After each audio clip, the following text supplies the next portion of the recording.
Over the last 5 years in the NBA, there have been a lot of bad trades. But in my opinion, two stick out as the worst of the worst. Of course, the worst one comes when the LA Lakers acquired Luka Doncic in exchange for Anthony Davis and a first-round pick. That trade was absolutely awful. The Lakers got a young superstar. The Mavericks got an older superstar with a lot of injury questions. But at the end of the day, the Lakers won that trade by a landslide. But the one that's kind of fallen into the forgotten realm of NBA time is the Mikal Bridges trade from the Brooklyn Nets to the New York Nets. Now, I don't want to overreact on this trade, judging on how it's only been one season, but it is time to react because of Mikal Bridges' contract situation and how bad of a trade this was for the New York Knicks. The Brooklyn Nets absolutely fleeced the Knicks, whether we admit it or not, because Brooklyn may just misuse all of those first-round picks. Now, there is an argument to be made for both sides, which is why I'm going to break down my take in today's video. If you like what you see, like and sub, or don't. I just want to build this channel and maybe do this as a job one day, but you never know. Let's go ahead and start with what the full package was. The full package for the trade was Mikal Bridges going to the New York Knicks, and the Knicks acquired Keita Bates-Diop as well. The Brooklyn Nets acquired Bojan Bogdanovic, who I don't think he ever played for Brooklyn. I think he was injured and then he retired. Yeah, Bojan never played for his second stint in Brooklyn, but he did play for them, of course, because he was drafted by them, but that doesn't count. We're talking about the current day, you know? They also acquired Shake Milton, good role player on the Lakers now. Mamadi Diakite, nobody. And then 5 future first-round picks and a first-round pick swap and a second-round pick. This trade single-handedly ruined the market. 3-and-D players who got force-fed the ball and looked better than they actually are. I love Mikal Bridges. I love what he brings. I love that he's always healthy, but he did ruin the NBA trademark. We saw it with the Desmond Bane trade, where all of a sudden now NBA teams are forced to give up 5 to 6 first-round picks to acquire a 3-and-D third option. And is he even a third option on this Knicks team? Probably, but there is an argument to for sure be made for OG Anunoby. There is an argument kind of for Josh Hart, but there really isn't. It's really between him and OG. So is 6 first-round picks worth a third or fourth option? That's the question of the day. Is it? I don't know. Now, Mikal Bridges has only had 1 season in New York to prove himself, but this is vital to the argument because he also has 1 season remaining on his contract. And at the end of the day, he's making $25 million currently. Mikal Bridges is worth $25 million. But is Mikal Bridges worth $40 or $45 million that he could be demanding in his next extension? You could honestly see Mikal Bridges' next contract reach figures of 4 years, $200 million.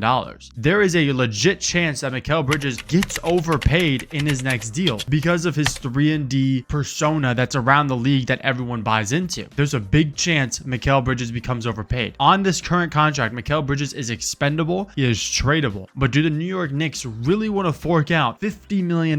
Can they even afford to fork out $50 million? Maybe. It might be 40. He could be taking a pay cut and go to 35. But at the end of the day, it is not going to be a cheap contract. You see guys around the league like Josh Giddey demanding 30 a year. Emmanuel Quickly, I want to say, makes 30 a year for my Toronto Raptors. Mikal Bridges is going to demand, I want to say, at least $40 million in his next extension. And I don't think that the Knicks are going to want to fork out this money. So the Knicks traded 6 first-round picks for a 2-year rental. If they don't resign him, you have to bring back Mikal Bridges or the value isn't there for this trade. You just have to. There's no way around it. The Mikal Bridges trade only makes sense if you pay him, but you're going to have to overpay a player to make it worth it. It just, at that point, it just seems like you should have just kept the picks because the Knicks now have nothing. They have a new head coach. They have a very good team. Like, looking at their depth chart right now, Jalen Brunson at the 1, Mikal Bridges at the 2, Josh Hart at the 3, OG Anunoby at the 4, Karl-Anthony Towns at the 5. That's a very good starting 5. And they've done a phenomenal job at reinforcing this bench. You have Miles McBride. You have Jordan Clarkson, Gershon Yabusele, and Mitchell Robinson. That is by far, in my opinion, besides the Cleveland Cavaliers, the best lineup in the East next season. There is an argument for the Pistons, but I think that those 3 teams are more than likely the top 3 seeds next year, especially with the injuries to the Celtics, the injuries to the Pacers. But the New York Knicks are set up for so much success next season, but the problem is that it's going to be harder for them to get younger. So why not trade Mikal Bridges away? And I don't want to say trade him for LeBron, because the money won't work out, but trade Mikal Bridges away and get some of that pick capital back. They don't need Mikal Bridges. At the end of the day, they could start Jordan Clarkson at the shooting guard and be just fine defensively because of how much Josh Hart and OG Anunoby make up for it. Mikal Bridges isn't a vital asset to this Knicks team. He's just not. He doesn't bring anything that another NBA player couldn't bring. Mikal Bridges brings a great amount of versatility. He's healthy. He can score. But Mikal Bridges also has taken some steps back. And I want to get into that. Mikal Bridges really shined when he first got traded to Brooklyn. He averaged 26 games and 27 games for the Brooklyn Nets, 26 points and 27 games for the Brooklyn Nets. But this most recent season with the Knicks, and of course his role is going to drop off because of the fact that he's now a third or fourth option. But in 82 games, he played 37 minutes a night, the most in his career. He averaged 17.5 points, 3 rebounds, 3.5 assists. You look at that and you think, okay, that's not bad. It's worth $25 million, which it is. This is most certainly worth $25 million.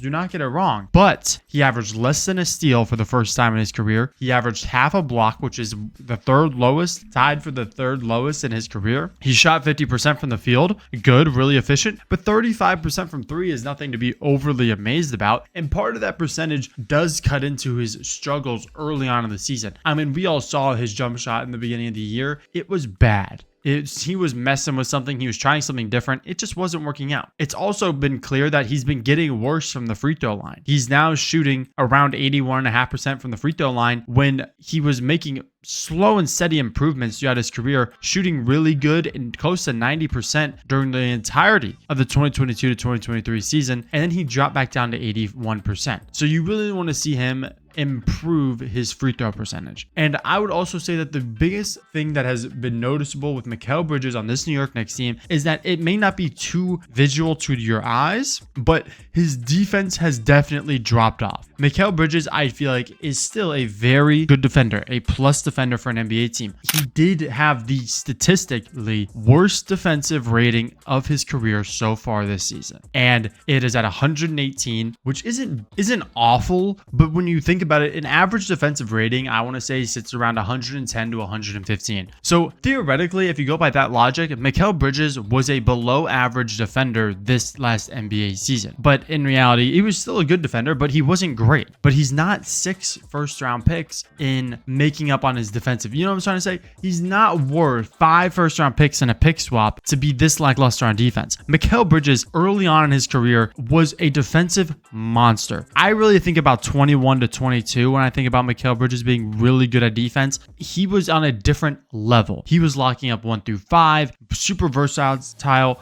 super athletic, lengthy. It made sense why he was so appreciated on defense. But in reality, Mikal Bridges, these last 2 NBA seasons, has been kind of lackluster on the defensive side of the ball. With Brooklyn, it made sense because all of a sudden he's the number 1 option. He actually needs to be the vocal point of an offense. But Mikal Bridges now has no excuse for putting up a 118 defensive rating because he needs to be better. He needs to be better. And I think that the Knicks, if they don't re-sign him for a good contract, then they got fleeced. And if they re-sign him for a bad contract, then they got fleeced. Mikal Bridges either needs to be traded for pick capital and a player that's young, maybe Dalton connects. I don't know. I'm trying to think of like realistic deals for Mikal Bridges, but it's hard for me to think of them because he's on an expiring deal and I think he wants to stay in New York. Why wouldn't you? They have one of the best lineups in the NBA, but also he's got to be worth the money. And I would say as of this moment, as of right now, Mikal Bridges is not worth the money that he's going to demand in the offseason. Now, if Mikal Bridges goes out there and says, hey, $25 million, it's enough for me. Give me a 4-year, $100 million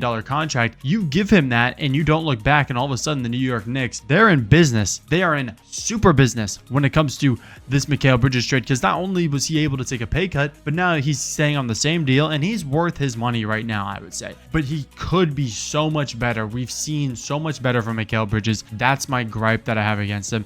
I think that genuinely Mikal Bridges could be averaging the same numbers, the same rebounds, but just playing better defense and being more efficient. I think that he honestly could average close to 20. I don't know. We saw how good he was able to create with the ball in his hands on Brooklyn. He should have brought more of that with him to New York. I understand Brunson's the primary ball guy, then you have Cat, but at the end of the day, Mikal Bridges should be doing so much better for the New York Knicks when you give up 5 first-round picks for any player. You expect so much better.